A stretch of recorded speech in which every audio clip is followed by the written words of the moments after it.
Ready? Start. Now, sir, I come for a short while to the housing which is undertaken directly by my ministry. Stop. A reference has been made to Delhi. Stop. A reference has been made to the unfortunate conditions under which government servants have to live, and the last speaker very rightly remarked that the rents in Delhi are on a very high side. Stop.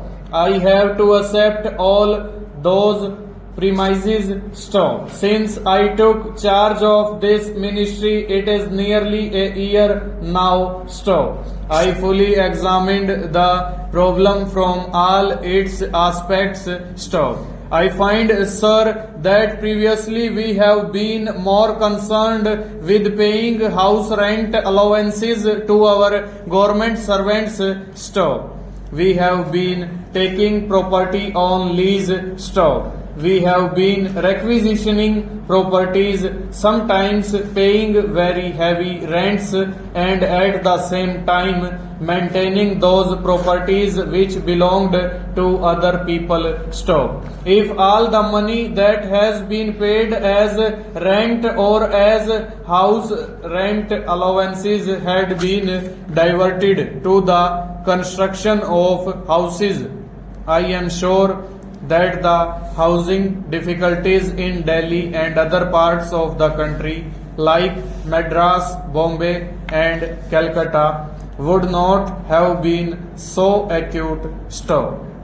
It is a fact that the government servant who has a house has a different outlook. Stop.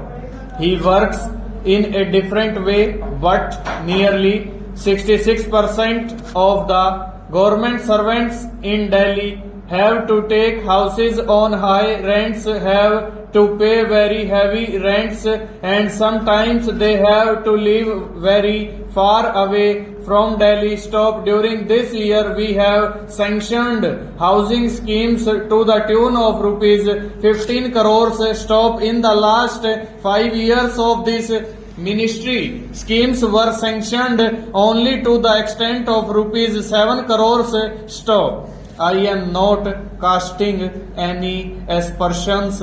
Stop.